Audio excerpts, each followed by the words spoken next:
প্রভু শ্রীরাম দেখতে কেমন ছিলেন, প্রভু শ্রীরামের কি কি গুণ ছিল, আপনারা যদি তা শোনেন আপনারা মুগ্ধ হয়ে যাবেন। চলুন আমি আপনাদের বাল্মীকি রামায়ণ থেকে শোনাচ্ছি যে প্রভু শ্রীরাম কত মহান ছিলেন। আপনারা যদি বাল্মীকি রামায়ণ পড়েন তার প্রথম একদম বালকাণ্ডের সর্গ 1, যেটা নারদ বাল্মীকি সংবাদ বলে পরিচিত, সেখানে বেদজ্ঞ তপস্বী পণ্ডিত শ্রেষ্ঠ নারদকে মুনিবর বাল্মীকি যখন জিজ্ঞাসা করলেন যে সম্প্রতি পৃথিবীতে কে আছেন যিনি গুণবান, বীর্যবান, ধর্মজ্ঞ, কৃতজ্ঞ, সত্যবাদী ও দৃঢ়ব্রত, যিনি সচরিত্র, সর্বভূতের হিতকারী, বিদ্বান, কর্তব্য পালনে সমর্থ এবং অদ্বিতীয় প্রিয় দর্শন, যিনি আত্মসংযমী, কান্তিমান, জিতক্রোধ ও অসূয়াশূন্য, কাকে রণস্থলে রুষ্ট দেখলে দেবতারাও ভয় পান। এবার বাল্মীকির প্রশ্ন শুনে নারদজি কি বলছে শুনুন। বাল্মীকির প্রশ্ন শুনে ত্রিলোকজ্ঞ নারদ হৃষ্ট হয়ে উত্তর দিলেন, তুমি যে বহু গুণের কথা বললে একাধারে তার মিলন দুর্লভ। যা হোক, আমি মনে করে বলছি শোনো। ইক্ষ্বাকু বংশজাত রাম নামে বিখ্যাত এক রাজা আছেন।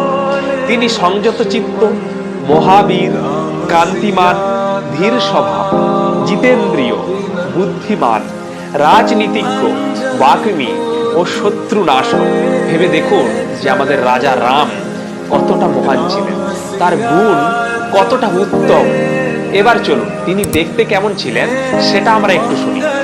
এরপর নারদজি বলছেন, তার স্কন্ধদেশ স্থূল, গ্রীবা কম্বুতুল্য, রেখান্বিত, হনু সুস্পষ্ট, বক্ষ বিশাল।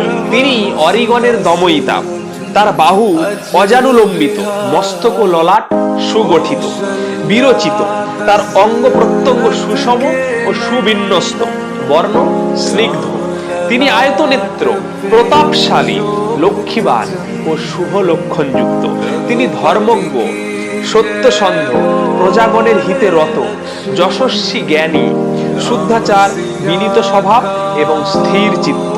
তিনি সর্বগুণান্বিত, কৌশল্যার আনন্দবর্ধন, গাম্ভীর্যে সমুদ্র তুল্য এবং ধৈর্যে হিমালয় তুল্য।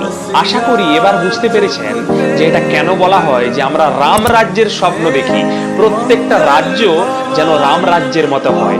আমি আপনাদের পরের দিন দেখাবো যে রাম রাজ্য কেমন ছিল, সেখানে প্রজারা কেমন ভাবে থাকতেন, সেটা নিয়েই আমার পরের ভিডিওটি আপনার কেমন লেগেছে কমেন্টে জানাতে ভুলবেন না কিন্তু। সকলকে অনেক অনেক ধন্যবাদ। জয় শ্রীরাম, জয় হনুমান, জয় সনাতন ধর্মের জয়।